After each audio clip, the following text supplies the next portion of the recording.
1857 کی پہلی جنگ آزادی کے وقت بہادر شاہ ظفر 82 سال کے تھے جب ان کے سبھی بچوں کا سر قلم کر کے ان کے سامنے انگریز تھال میں سجا کر تحفے کی شکل میں لائے تھے۔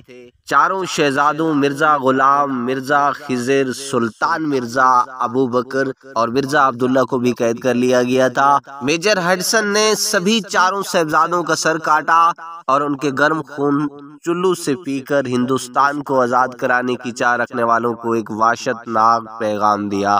بہادر شاہ ظفر نے اپنے بیٹوں کے کٹے ہوئے سروں کو اپنے ہاتھوں میں لے کر درد بھرے الفاظ میں ان کے لیے دعا کرتے ہوئے کہا، تیمور کی اولادیں ایسے ہی سرخ روح ہو کر باپ کے سامنے اپنا فرض ادا کرتے ہیں۔ اس کے بعد شہزادوں کے دھڑ کوتوالی کے سامنے اور کٹے ہوئے سروں کو خونی دروازے پر لٹکا دیا گیا۔ یہ ایک ایسے شہنشاہ قتل، حوصلہ شکن اور خجالت امیز انجام تھا جس کے پرکھوں نے آج کے انڈیا، پاکستان، بنگلہ دیش اور افغانستان کے وسیع علاقوں پر صدیوں تک شان و شوکت سے راج کیا تھا۔ یہ بات درست ہے کہ بہادر شاہ ظفر کے پاس وہ سلطنت نہیں رہی تھی جو ان کے جد امجد اکبر اعظم یا اورنگزیب عالمگیر کے پاس تھی، لیکن اس میں بھی شک نہیں کہ 1857 کی جنگ آزادی میں ان کی پکار پر ہندوستان کے طول و عرض سے لوگ انگریز کے خلاف اٹھ کھڑے ہوئے تھے۔ اس جنگ میں شکست کے بعد مغل شہنشاہ پر غداری کا مقدمہ چلایا گیا اور انہیں قید کر کے میانمار کے شہر رنگون جلا وطن کر دیا گیا۔ آپ اگر کبھی رنگون جائیں تو آپ کو ڈیگن ٹاؤن شپ کی کچی گلیوں کی بدبو دار جھوگیوں میں آج بھی بہادر شاہ ظفر کی نسل کے خاندان مل جائیں گے۔ یہ آخری مغل شاہ کے اصل اولاد ہے، مگر یہ اولاد آج سرکار کے وظیفے پر چل رہی ہے۔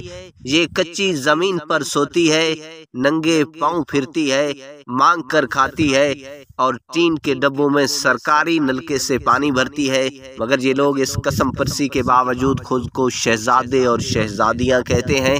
یہ لوگوں کا عہد رفتہ کی داستانیں سناتے ہیں اور لوگ کہہ کے لگاتے ہوئے رنگون کی گلیوں میں گم ہو جاتے ہیں۔ بہادر شاہ ظفر کی اگلی نسلیں انتہائی قسم پرسی کی زندگی بسر کر رہی ہیں، جنہیں دیکھ کر یقین نہیں آتا کہ ان کے اسلاف نے کسی زمانے میں ہندوستان پر راج کیا ہوگا۔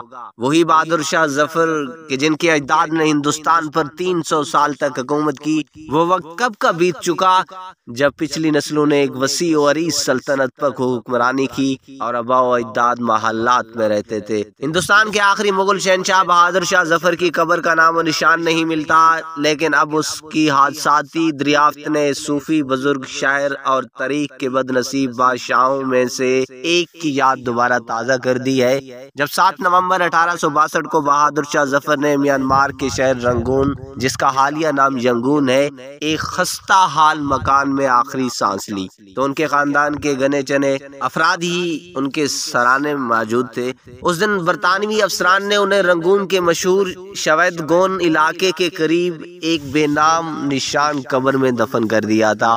بہادر شاہ ظفر کی موت کے ساتھ ہی دنیا کے عظیم شاہی خاندانوں میں سے ایک کا اختتام ہو گیا۔ انگریزوں نے پیروکاروں کے اٹھ کھڑے ہونے کے خطرے کے پیش نظر ان کی قبر کو بے نشان رکھا تھا، حتیٰ کہ ان کے مرنے کی خبر کو بھی ہندوستان پہنچتے پہنچتے 2 ہفتے لگ گئے تھے۔ اس کے بعد 100 برس تک ان کی قبر کا کسی کو پتہ نہیں تھا۔ لوگ ان کا نام بھی بھولنے لگے، لیکن پھر رفتہ رفتہ ان کا دوبارہ ذکر ہونے لگا۔